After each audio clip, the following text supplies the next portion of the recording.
بسم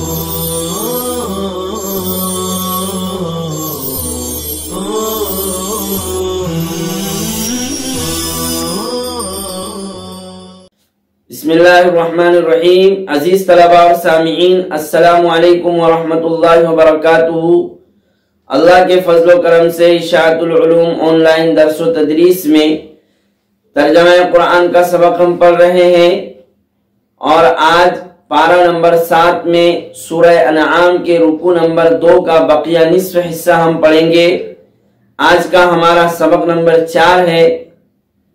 آج کے سبق میں بھی اولاً تلاوت مع ترجمہ، اس کے بعد لغوی صرفی نحوی تحقیق، وجوہ اعراب، اصطلاحی تعریف، اور آخر میں ایک آیت کا مختصر سا خلاصہ ہوگا انشاءاللہ تعالی۔ شروع کرتے ہیں ہم اپنا سبق۔ اعوذ باللہ من الشیطان الرجیم، بسم اللہ الرحمن الرحیم۔ وَإِن يَمْسَسْكَ اللَّهُ بِضُرٍّ فَلَا كَاشِفَ لَهُ إِلَّا هُوَ وَإِن يَمْسَسْكَ بِخَيْرٍ فَهُوَ عَلَى كُلِّ شَيْءٍ قَدِيرٌ۔ اور اگر اللہ تعالیٰ آپ کو ضرر پہنچائے تو اسے سوائے اس کے کوئی دور کرنے والا نہیں ہے، اور اگر اللہ تعالیٰ آپ کو بھلائی پہنچائے تو وہ ہر چیز پر قدرت رکھنے والا ہے۔ وَهُوَ الْقَاهِرُ فَوْقَ عِبَادِهِ وَهُوَ الْحَكِيمُ الْخَبِيرُ۔ اور وہ اللہ اپنے بندوں پر غالب ہے، اور وہ حکمت والا خبر رکھنے والا ہے۔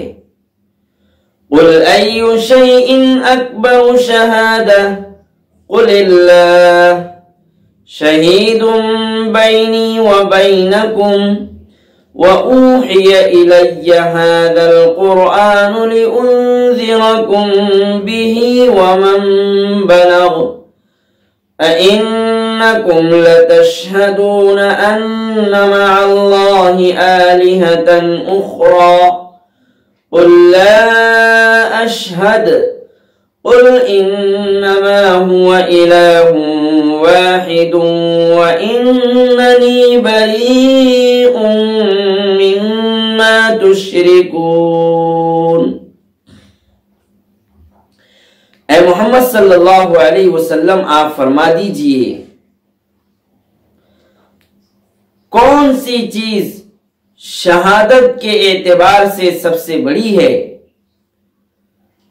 آپ فرما دیجئے اللہ تعالی میرے درمیان اور تمہارے درمیان گواہ ہے،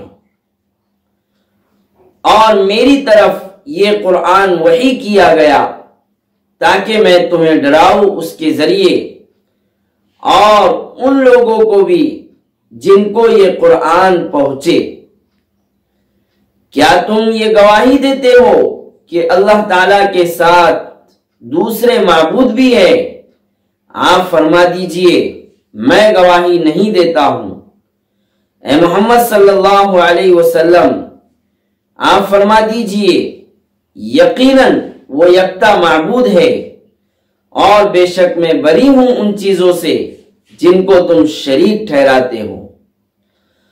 الذين آتيناهم الكتاب يعرفونه كما يعرفون أبناءهم الذين خسروا أنفسهم فهم لا يؤمنون۔ جن لوگوں کو ہم نے کتاب دیا وہ آپ صلی اللہ علیہ وسلم کو پہچانتے ہیں جیسا کہ وہ اپنے بیٹوں کو پہچانتے ہیں۔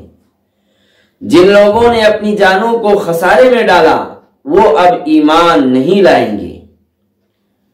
تو اس طرح سے ان 3-4 آیات کی تلاوت اور ترجمہ مکمل ہوا۔ اب ہم دیکھتے ہیں ان آیات میں مذکور کلمات کی لغوی صرفی نحوی تحقیق اور مختصر سا خلاصہ۔ پہلا لفظ ہے وَإِن يَمْسَسْكَ۔ ان شرطیہ ہے جس کی وجہ سے یمسس فعل مضارع مجزوم ہے. یمسس فعل کاف ضمیر اس میں مفعول بھی ہے، اللہ فاعل ہے اس لیے مرفوع ہے. بذر میں با حرف جر ہے جس کی وجہ سے یمسس فعل متعدی ہو گیا ہے.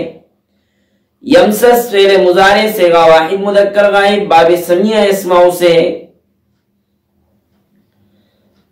فلا کاشف لہ، کاشفہ لا نفی جنس کی وجہ سے محل نصب میں ہے.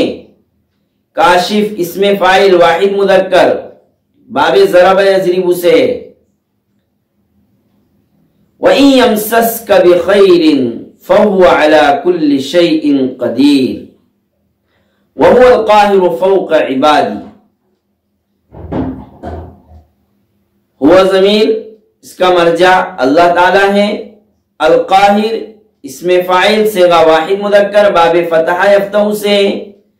قاہر کا معنی غالب اور القہر کی تعریف کی ہے الغلبۃ والتذلیل، غلبہ اور ذلیل کرنا. غلبہ اور ذلیل کرنا دونوں مفہوم اس میں موجود ہے لفظ القہر میں. وہو الحکیم الخبیر. الحکیم اور الخبیر حکمتن اور خبرن سے مشتق ہے. فعیل کے وزن پر مبالغے کے صیغے ہیں. اللہ تعالیٰ کے اسماء حسنہ میں سے ہیں. قل ای شیء اکبر شہادہ. قل فعل امر، ایو اسم استفہام ہے، شیء مضاف الیہ ہے. ایو شیء مضاف الیہ سے مل کر ترکیب میں مبتدا واقع ہے. اکبر شہادہ اس کی خبر ہے. اکبر اسم تفضیل ہے. شہادتن منصوب ہے تمیز ہونے کی بنا پر، اور شہادتن یہ مصدر ہے باب سمیع اسماء کا. شہید یشہد شہادتن معنی ہے گواہی دینا. قل اللہ شہید بینی و بینکم. اللہ ترکیب میں مبتدا ہے، شہید بینی و بینکم اس کی خبر واقع ہے. وَأُوحِيَ إِلَيَّ هَذَا الْقُرْآنِ. اوحیہ فعل ماضی مجہول صیغہ واحد مذکر غائب باب افعال سے. اوحا یوحی ایحاءً. اوحیہ کا معنی ہے وحی بھیجی گئی باب افعال سے ہے اور وحیون سے مشتق ہے.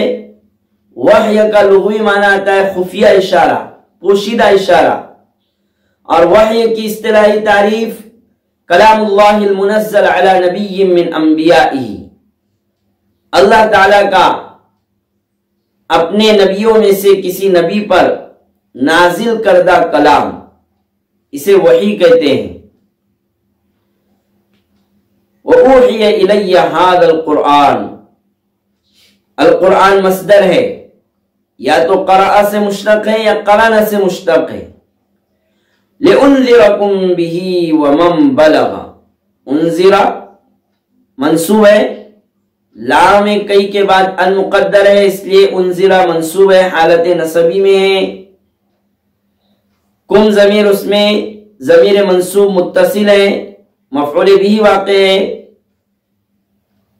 اَإِنَّكُمْ لَتَشْهَدُونَ. اَإِنَّ حمزہ استفہام، حمزہ استفہام انکاری ہے.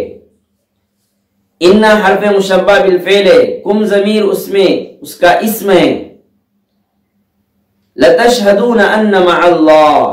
تشہدون فعل مضارع صیغہ جمع مذکر حاضر. آلِهَةً أُخْرَى موصوف صفت سے مل کر ان کا اسم مؤخر ہے. مع اللہ یہ خبر مقدم ہے. آلِهَةً جمع ہے، واحد الہ. قل لا اشہد. قل فعل امر. قل انما هو الہ واحد واننی بریء مما تشرکون. بریء معنی ہے بیزار اور جمع براء آتی ہے اس کی، بریء کی. امام راغب رحمت اللہ علیہ نے براءت کی تعریف فرمایا ہے البراءۃ البراءۃ والتبری التفصی مما یکرہ، البراءۃ والتبری التفصی مما یکرہ، ناگوار چیز سے، ناپسندیدہ چیز سے چھٹکارا اور خلاصی حاصل کرنا، اسے کہتے ہیں برات۔ الذین آتیناہم الکتاب یعرفونہ کما یعرفون ابناءہم، ابنا جمع ہے ابن کی، مفعول بھی واقع ہے، یعرفون فعل کا، الذین خسروا، خسروا فعل ماضی باب سمیہ سے، لا یؤمنون فعل مضارع جمع مذکر غائب باب افعال سے۔ تو اس طرح سے اس نصف رکوع کی تلاوت اور ترجمہ، اسی طرح لغوی، صرفی، نحوی، تحقیق، وجوہ اعراب، اصطلاحی تعریف وغیرہ مکمل ہوئے۔ بس پہلی آیت کا ہم خلاصہ دیکھ لیتے ہیں اس میں، وَإِن يَمْسَسْكَ اللَّهُ بِضُرٍّ فَلَا كَاشِفَ لَهُ إِلَّا هُوَ۔ اس آیت میں اسلام کا ایک بنیادی عقیدہ بیان کیا گیا ہے، ایک بنیادی عقیدے کو اللہ تعالیٰ نے بیان فرمایا ہے، اور وہ عقیدہ یہ ہے کہ ہر نفع اور نقصان کا مالک اللہ ہے۔ ادنا سے ادنا نقصان اور ادنا سے ادنا نفع بغیر اللہ کی مرضی اور منشا کے نہیں آ سکتا ہے۔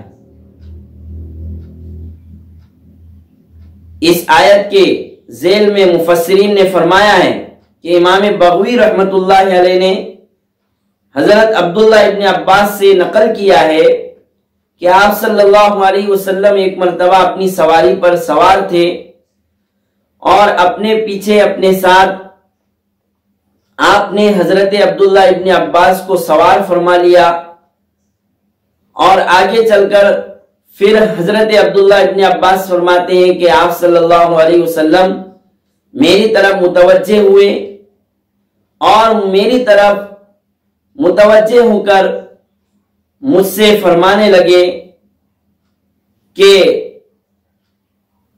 اگر تم اللہ کو یاد کرو تو اللہ تعالیٰ بھی تمہیں یاد کرے گا، پریشانی اور مصیبت کے وقت میں اللہ تعالیٰ تمہیں یاد کرے گا اگر تم اچھے وقت میں اور اچھی حالت میں اللہ کو یاد کرو۔ پھر حضور پاک صلی اللہ علیہ وسلم نے فرمایا کہ سنو کہ اگر کوئی تمہیں ایسا نفع پہنچانا چاہے جو نفع اور جو فائدہ تمہاری قسمت میں نہیں ہے تو ساری دنیا مل کر بھی تمہیں وہ نفع اور وہ فائدہ نہیں پہنچا سکتی، اور اگر کوئی ایسا نقصان جو تمہاری قسمت میں نہیں ہے، ایسا ضرر جو تمہاری قسمت میں نہیں ہے اور ساری دنیا مل کر تمہیں وہ نقصان اور ضرر پہنچانا چاہے تو وہ تمہیں نقصان اور ضرر نہیں پہنچا سکتی۔ اور پھر آپ صلی اللہ علیہ وسلم نے آخر میں فرمایا کہ اگر یقین کے ساتھ تم صبر کر لو کسی ضرر اور نقصان پر، کسی تکلیف پر، تو وہ صبر بہت بڑی دولت ہے اور اللہ تعالیٰ اس صبر پر بڑا بدلہ عنایت فرمائیں گے۔ تو اس طرح آپ صلی اللہ علیہ وسلم نے حضرت عبداللہ ابن عباس کو یہ چند باتیں ارشاد فرمائی۔ تو اس طرح سے آج کا ہمارا یہ سبق مکمل ہوا۔ اب ہم آئندہ کل اپنا اگلا سبق دیکھیں گے انشاءاللہ تعالی۔ سبحان اللہ و بحمدہ، سبحان اللہ العظیم۔